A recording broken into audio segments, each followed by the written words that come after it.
Soviet disk detected. To play the Allied missions, please insert the Allied disk.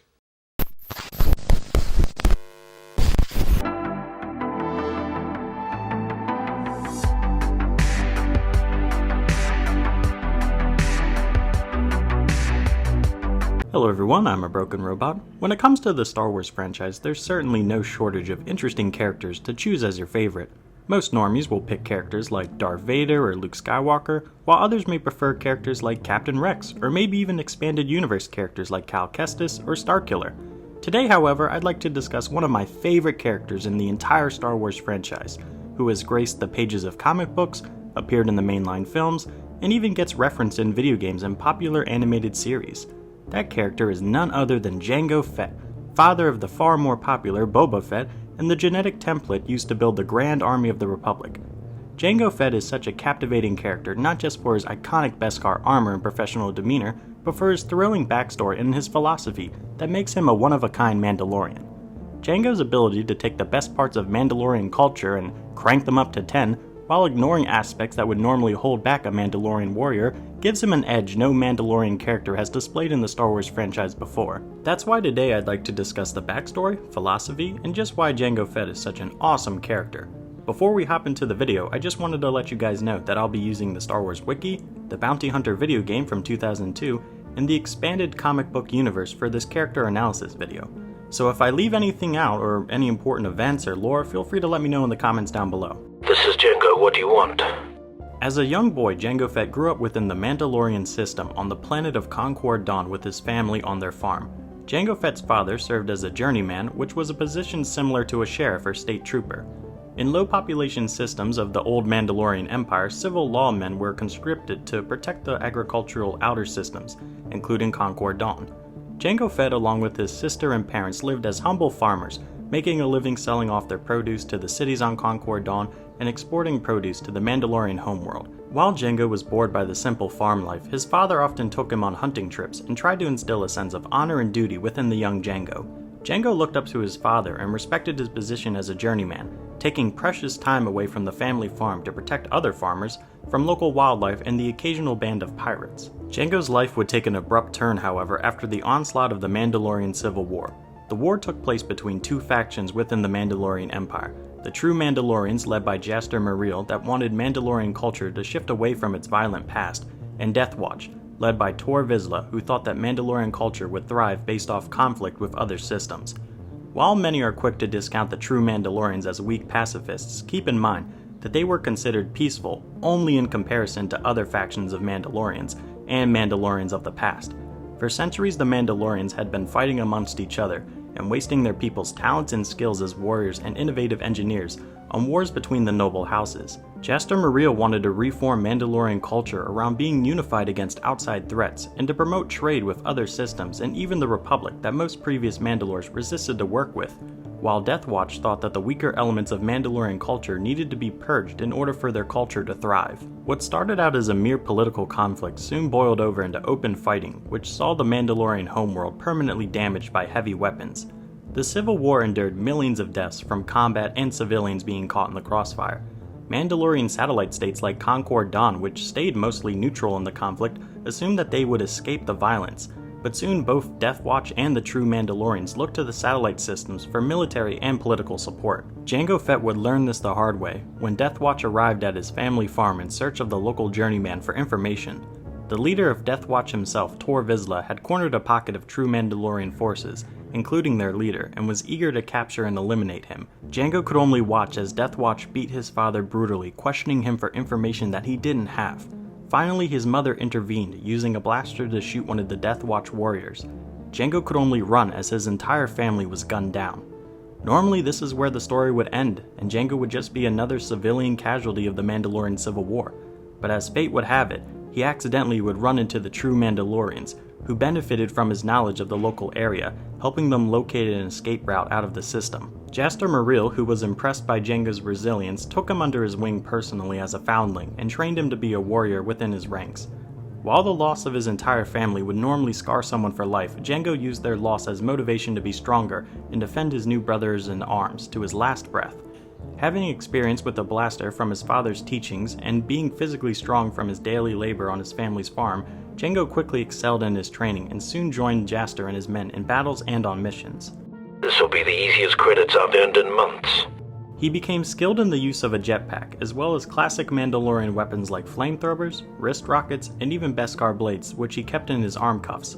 When Jango earned his first suit of armor, he colored it green and orange, with some sources claiming that he chose the colors of the journeyman to honor his father's memory and bravery. Jango, along with Jaster and his second-in-command, a Mandalorian named Montrose, fought in dozens of battles across the war-torn Mandalorian Empire, and just as the tide of war seemed to change in the true Mandalorians' favor, while assaulting a Death Watch stronghold, the true Mandalorians took heavy losses. Their intelligence was wrong and they were outnumbered and outgunned, leading Montrose, the second-in-command of the entire new Mandalorians, to refuse his orders to attack, leaving Jango and the men serving under him to be left for dead.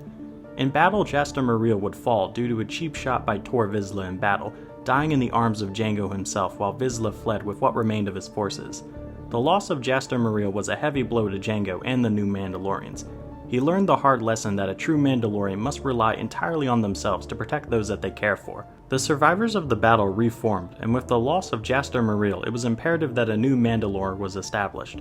Despite Montrose's insistence that he was to become the next Mandalore and the leader of the true Mandalorians, Jango's connections to Jaster and his bravery in the hard-fought victory led most to support his leadership. Many of the new Mandalorians saw Montrose not sending his forces into battle as cowardice and an act of self-preservation. Being a coward was a cardinal sin in Mandalorian culture, both in battle and in civilian life, forcing Montrose into exile. As the Mandalorian Civil War increasingly turned towards a new Mandalorian victory, Jango started enlisting his forces to serve as armed mercenaries for systems outside Mandalorian space, to help fund the reconstruction of the Mandalorian homeworld, and to supply troops still fighting the remnants of Death Watch on the satellite systems. The Mandalorian homeworld had shifted towards a provisional government, and a time that war would be obsolete within Mandalorian space was seemingly within Jango's sight. On many occasions, Jango would accompany teams of mercenaries in hopes of making political contact with other independent systems to further help Mandalore shift from its past of endless wars. So, who should I kill next? In one case, the new Mandalorians were hired to help the governor of Galadran put down a local insurrection, but it was later revealed that the same governor was harboring Tor Vizsla in the final pocket of Death Watch manpower. Jango and his men would be caught outnumbered and off guard, leading to a battle that caught the attention of the Republic. As a last-ditch effort to save his own skin, the governor of Galadran called upon the Republic for a Jedi strike team to touch down on the planet to settle the issue. The Republic, who was known for burying its nose in matters it didn't understand, viewed the true Mandalorians as the aggressors, and sent Jedi Master Dooku to support both the governor of Galadran and Death Watch, who the Republic Senate was under the false presumption were the more favorable of the two factions. In the following battle, Jango and his men took on the Jedi, with many of his men falling in battle, leading Jango to personally kill several Jedi with his bare hands, which shocked Dooku. While Jango wanted to avoid battle with the Jedi due to their connections to the Republic, it was clear that the Jedi wouldn't listen to their pleas that the new Mandalorians were a more peaceful faction than any previous faction of Mandalorians, despite their armor and weaponized uniforms. Despite his best efforts, his forces would be wiped out, and he would be imprisoned by the Jedi survivors. Dooku himself wanted Jango to stand trial in the Republic, but was forced to hand him over to the governor of Galadran, who sold him into slavery and temporarily took Jango's Beskar armor as a trophy.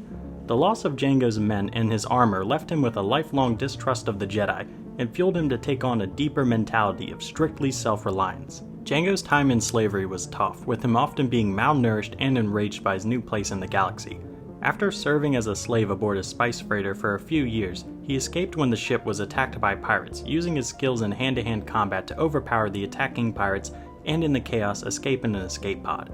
After returning to Galadran to take his armor, he held the governor of the system at gunpoint, demanding the location of Tor Vizsla, who fled the final battle of the Mandalorian Civil War. Following this, Jango would track down Tor Vizsla and in an epic battle finally eliminate the man who had killed his family all those years ago and murdered his surrogate father and brothers in arms at the Battle of Galadriel. In the wake of the Mandalorian Civil War, Jango Fett was a legendary figure among his people, but his time away from the true Mandalorians led others to take his place as their leader, and with the end of Death Watch, many militias and standing armies were decommissioned to carry out Jaster Muriel's vision of a peaceful Mandalore that was firm but fair.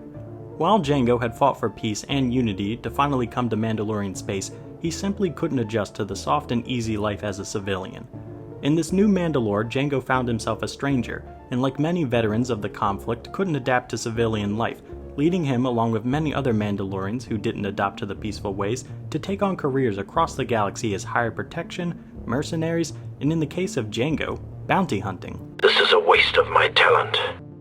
Jango Fett was a skilled bounty hunter to say the least, often taking on bounties others were too afraid to do themselves. His ability to handle diverse and difficult situations with his various gear and personal skill made him favored among bounty hunting guilds and big-ticket employers. Jango was revered among other bounty hunters like Bossk, Aurra Sing, and Cad Bane. Until his death at the Battle of Geonosis, he was considered to be the most effective and deadly bounty hunter in the entire galaxy. While most Mandalorians painted their armor for tactical and religious reasons, Jango left his Beskar armor in its raw silver form as both a status symbol and to show his fearlessness. Jango was bold but also prideful in his role as a true Mandalorian that kept their warrior race culture alive. Ironically enough, as Jango Fett's life progressed, his opinions towards the modern Mandalore would be more in line with that of Death Watch. He saw the total demilitarization of Mandalore as a loss of identity. He assumed that after the Civil War, Mandalore would continue to be strong but fair. Instead, they were spineless and relied on outside forces for defense. This directly went against his philosophy of radical self-reliance, since he couldn't understand how an entire race would allow themselves to be defenseless. For many years, Jango Fett worked as the main contractor for a Toydarian space station operator named Ross, who was both a friend and a partner with Jango, often encouraging him to make good life choices. Some of these included things like retiring his outdated spaceship that belonged to Jaster Maril for his new and improved fire spray attack ship he called Slave One, as a reference to his time in slavery. Why'd you spend some of your hard-earned cash on a new ship? Not a chance. She belonged to Jaster Maril. I know. The Mandalorian soldier who took you under his wing. You ever think maybe you hang onto that ship? Those memories. Because you're looking for someone to take under your own wing. Ross, you're sounding like a psych droid. What's the info on the death stick dealer? With you, it's always business. Jango considered his time working with Ross as some of the best years of his life. He had a cushy place to live, was swimming in Republic credits, and became a specter among the underworld. Jango's life would be altered drastically when taking on a job from a mysterious employer called Tyrannus, whom Jango had unknowingly met in battle years before. Jango, along with many other top bounty hunters, would be contracted to hunt down Kamari Vosa, a fallen Jedi turned Sith cultist, and her cult, the Bando Gora, which took him all across the galaxy's underworld, even running into his old enemy Montross, who had also taken on a role as a bounty hunter after leaving Mandalorian space. Tragically, during the job, his friend Ross would be killed by Montross. With her final breath, she gave Jango the wisdom that he needed to find a purpose in life besides credits. After killing his friend and partner Ross in a selfish act of cruelty, Jango would duel Montross one-on-one for the spot of bringing in Vosa, which led Montross to die, not a warrior's death, but to be left for dead by a victorious Jango, who avenged his fallen friend. No! Jango! Come back! With help from a fellow bounty hunter, Zam Weasel, Jango defeated Kamari Vosa, which brought him into contact with his old associate Dooku, who was now in service to the Dark Lord of the Sith. Jango was offered the ability to be the template for a clone army and millions of credits if he worked with Dooku. Jango's only request was that he'd receive an unaltered clone of himself to raise as his son, taking further advice from his old friend Ross and trying to live for something bigger than credits. From here on, Jango would live on Kamino and work hand in hand with the Kaminoans, training the first generation of clone troopers. He also used his downtime away from bounty hunting to raise Boba and train him everything he knew, including his Mandalorian roots. Jango taught Boba to speak Old Mandalorian and instilled a sense of self-reliance and pride that he knew was needed to survive the galaxy, teaching Boba the lessons that he had to learn the hard way. He would occasionally accept bounties to keep up appearance among the underworld lowlives, but mostly remained on Kamino, training the future Grand Army of the Republic. After being contracted to eliminate a senator from Naboo, he was forced to eliminate his partner Zam in a last-ditch effort to not blow his cover. He would regret betraying his loose ally, but valued the safety of his son more. After investigation by the Jedi Council, his cover would be blown by Obi-Wan Kenobi, leading him to flee to Geonosis. Here he would tragically meet his end while fighting Master Windu, leaving his son with a burning hatred of Jedi and his Beskar armor. While it might be easy to write off Jango Fett as a stereotypical Mandalorian, I think he truly represents so much more. His ability to rise from a mere foundling to Mandalore, the last militarized faction of pre-Clone Wars Mandalorians, is no small feat. His loyalty to his men and those that have helped him, and those that he works with, is unmatched by most characters within the Star Wars universe. In the Star Wars Bounty Hunter video game, we see firsthand Jango's professionalism and his ability to be a noble warrior, even if it means going to places like the Coruscant underworld or taking on the Hutt family. Unlike other bounty hunters, Jango can and does learn from his mistakes, using the loss of his good friend Raz as a push to find meaning in his life outside of credits, which culminates in Boba Fett becoming a greater bounty hunter than even his father. After the Mandalorian Civil War, Jango continued to embody the traits of Mandalorian culture, such as fairness, honor, and duty to those that can't help themselves. Others like Montross use Mandalorian culture to dominate the weak and embody the filth and slime of the underworld crime society.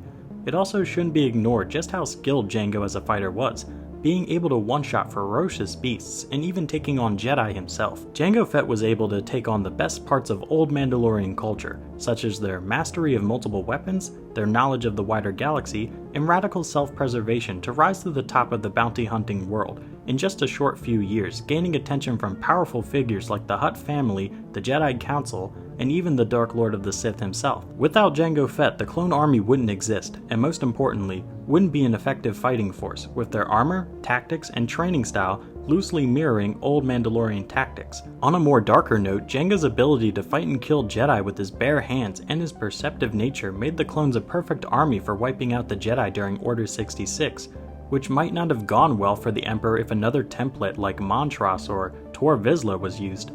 My work here is done. I'll expect my payment in the usual manner. Overall, Jango Fett serves as the cream of the crop when it comes to modern Mandalorians. While he might have fell at the Battle of Geonosis, it was only after eliminating multiple Jedi Knights and even taking on the Jedi Order's most skilled fighter, Mace Windu, in a one-on-one battle. His legacy exists as being a mentor and teacher of Boba Fett, who would go on to take his father's role as the galaxy's most feared bounty hunter, and showing just how much a single man can accomplish when they live by the Mandalorian code in an outside environment. And that, my dear viewers, is the life and legacy of Jango Fett. I know most of this video was dedicated to Jango's backstory, but I feel like viewers unfamiliar with the expanded universe can't truly appreciate his accomplishments and mark on the wider Star Wars galaxy without seeing how he became the man he was in Episode 2. But what do you guys think? Do you think other Mandalorian characters are superior to Jango? Or do you agree that Jango Fett is the peak of what a Mandalorian can be culturally, combatively, and legacy-wise? I'd be more than happy to discuss this in the comments down below. Thanks for watching. I've covered other Star Wars topics on the show before, so I hope you guys enjoyed my take on this slice of the Star Wars universe. If you've stuck around this long, why not hit the subscribe button and join the Robot Factory today? I cover everything on the show from Star Wars lore to opinion pieces on modern culture, so there's always something for everyone here on the Broken Robot Show. If you like what you see, feel free to hit the like button. Not only does it let me know that you guys want more videos, but it helps me out personally in the YouTube algorithm, and I couldn't thank you guys enough. Have a great day, no disintegrations, and stay cool.